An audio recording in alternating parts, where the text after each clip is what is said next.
Hello guys, कैसे हैं आप सब। तो गाइस, करते हैं आज का व्लॉग शुरू। हर रोज एक नया दिन, नई शुरुआत, एक नए हौसले के साथ।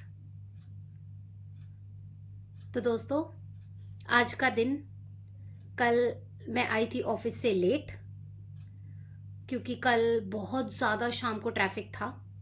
और जब मैं गुड़गांव से निकली तो जो ये हमारा NH8 है, यहाँ पे दोस्तों बड़ा बुरा हाल था कल। एक तो ट्रक खराब हो रखा था और दूसरा एक गाड़ी में आग लग गई थी। तो उसकी वजह से दोस्तों पूरा महिपालपुर का जो फ्लाईओवर है वो पूरा स्टक था। मतलब 20 मिनट तक तो हम हिल भी नहीं पाए वहां से। तो इसी वजह से कल रात को मैं बहुत लेट हो गई थी घर आते आते। बट चाहे आप जितना मर्जी लेट आ जाओ, सुबह तो आपको दिन शुरू करना है वैसे ही जल्दी, क्योंकि आपके बेटे को जाना है स्कूल। तो दोस्तों, करते हैं अपने आज के ब्लॉग की शुरुआत। सुबह उठी, उठ के भगवान को प्रणाम किया, धरती माता को प्रणाम किया, विद ओम नमः शिवाय अपना दिन शुरू किया और अपने बेटे को स्कूल भेजा। आज स्कूल में उसकी थी फ्लावर एक्टिविटी। तो सेम कलर की प्लेट, सेम कलर की ट्रे, सेम कलर के फ्लावर्स, तो सारी चीज़ें हम लोगों ने अरेंज करके उसको दे दी थी ताकि आज वो स्कूल में अपनी एक्टिविटी कर सके। तो अब आजकल दोस्तों अभी एग्जाम्स पास आ रहे हैं तो स्कूल वाले भी काफ़ी सारी एक्टिविटीज़ करवा रहे हैं। हालांकि ये पूरे साल ही एक्टिविटीज़ चलती रहती हैं, बट इस टाइम पे थोड़ी सी ज़्यादा हो जाती हैं। अभी वो करवा के फिर उसके बाद वो रिविजन्स भी होती रहती हैं एग्जाम्स की, और एक्टिविटीज़ भी होती रहती है ताकि बच्चों को अच्छे अच्छे मार्क्स मिल सकें और उनकी स्किल्स डेवलप हो सके। तो फ्लावर एक्टिविटी हो गई दोस्तों बच्चे की, और उसको स्कूल भेज दिया हमने। फिर हमारा क्या था, फिर उसके बाद मैंने अपना थोड़ा सा काम शुरू किया। तो घर का काम किया, वही ब्रेकफास्ट बनाया। ब्रेकफास्ट में आज आज मैंने बनाए चीज़ पराठा। तो दोस्तों, मैं बड़े दिन से ना स्क्रॉलिंग हो रही थी, तो देख रही थी यूट्यूब पे, इंस्टाग्राम पे कि चीज़ पराठा, चीज़ मैगी और बहुत कुछ देखने में आ रहा था। तो मैंने सोचा आज ट्राई करते हैं। तो मैंने आज बनाया चीज़ पराठा। तो आने के बाद में मेरे को था कि अपने बेटे को भी यही दूंगी and he will be very happy because उसको चीज़ बड़ी पसंद है। तो दोस्तों, आज ये तो था हमारा ब्रेकफास्ट का। ब्रेकफास्ट क्या, मेरा तो ब्रंच ही होता है।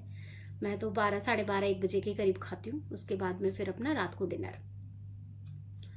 तो दोस्तों, यही अपनी डेली की दिनचर्या चलते चलते चलते चलते हम अपना, फिर मैं अपने ऑफिस का काम स्टार्ट कर देती हूँ 1 बजे, क्योंकि अब हमारा क्लोज हो चुका है, ख़त्म। तो अब हम आ गए हैं अपने नॉर्मल रूटीन वर्क पे। तो ये रहा हमारा दिन। तो दोस्तों, अब हम पकड़ते हैं अपना टॉपिक। तो जैसे कि कल हमने बात की थी जागरूकता पे, जागरूकता पार्ट 1, पार्ट 2 आ चुका है दोस्तों। प्लीज़ देखना ना भूलें मेरे यूट्यूब चैनल पे। आज हम बात करेंगे जागरूकता पे ही, हम कंटिन्यू करेंगे। सो ये है हमारा पार्ट 3। तो आज मैंने आज हमारे ग्रुप में, स्कूल का जो ग्रुप है उसमें एक मैसेज आया। तो दोस्तों, मैं तो उसको मैसेज को सुन के हिल गई। आज द्वारका के एक स्कूल के बाहर एक लेडी थी, और उस लेडी ने पहले वो बेगर बन के आई। तो वो सबकी विंडोज पे, जैसे नॉर्मली हम जब रेड लाइट वगैरह पे भी खड़े होते हैं तो विंडो पे नॉक नॉक करके ये लोग मांगते हैं कि भाई दे दो दे दो। तो वो ऐसे थी। तो पेरेंट्स वहां पे बैठे हुए थे, तो किसी ने उसको देखा, किसी ने वॉच किया कि देखते हैं ये लेडी क्या करेगी। तो उसने 8-10 गाड़ियों को ऐसे खटखट खटखट करके, नॉक नॉक करके और देखा। बट उसके बाद में फिर वो क्या है कि वो बच्चों को ऑब्जर्व करने लगी स्कूल में जाते हुए, कि कौन जा रहा है, किसके पेरेंट्स छोड़ के जा रहे हैं, कौन है, कैसे है। तो एक पेरेंट ने बड़े ध्यान से देखा कि ये हो क्या रहा है। तो उसने क्या किया कि उसी टाइम गार्ड के पास गया। गार्ड के पास जाके उसने बोला कि सर, मेरे को यहाँ पे कुछ प्रॉब्लम लग रही है, आप उस लेडी से जाके पूछो कि वो कौन है। तो जैसे ही गार्ड गया उसके पास और उसने उससे क्वेश्चन पूछा होगा कि भाई आपको क्या चाहिए, क्या देख रहे हो, आप जाओ यहाँ से।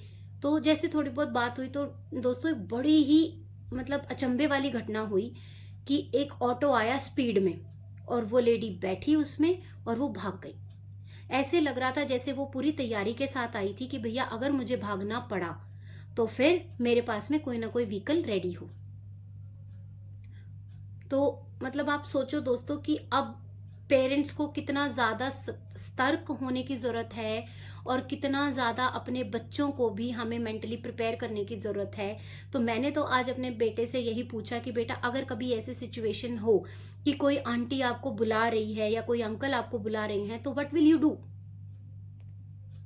How you will handle that situation. तो मैंने तो उसको समझाया दोस्तों कि वहां पे गार्ड भैया होते हैं, उनको बोलो या अपनी टीचर को बताओ, आप ऐसे किसी के भी पास नहीं जाओगे except your mom and dad. दोस्तों आप लोग भी जागरूकता फैलाइए, अपने बच्चों की सेफ्टी हम सबके हाथ में ही है। स्कूल तो अपनी साइड से सारे प्रिकॉशंस ले रहा है। आज बहुत सारे स्कूल से मैसेजेस आ गए हैं कि भाई इवन जो बड़े बच्चे हैं उनको भी अनअटेंडेड नहीं छोड़ना है।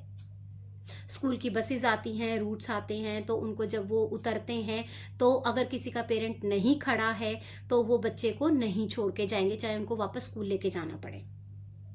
तो स्कूल्स तो प्रिकॉशंस ले ही रहे हैं दोस्तों, साथ साथ हमें एज अ पेरेंट भी प्रिकॉशंस लेने पड़ेंगे, अपने बच्चों को भी समझाना पड़ेगा। तो टाइम से स्टैंड पे जाओ, बस जब भी हमारी आती है, सुबह भी आप जाते हो बस में बिठा के, जब बच्चा निकल जाए उसके बाद ही आप स्टैंड से निकलो।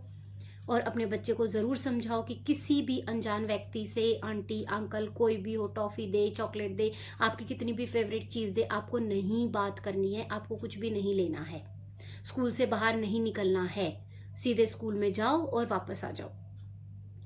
और इवन बच्चे जब हमारे शाम को भी खेलने जाते हैं तो उस टाइम पे भी दोस्तों वॉच रखना आज के टाइम पे बहुत जरूरी है। तो आज थी ये एक छोटी सी स्टोरी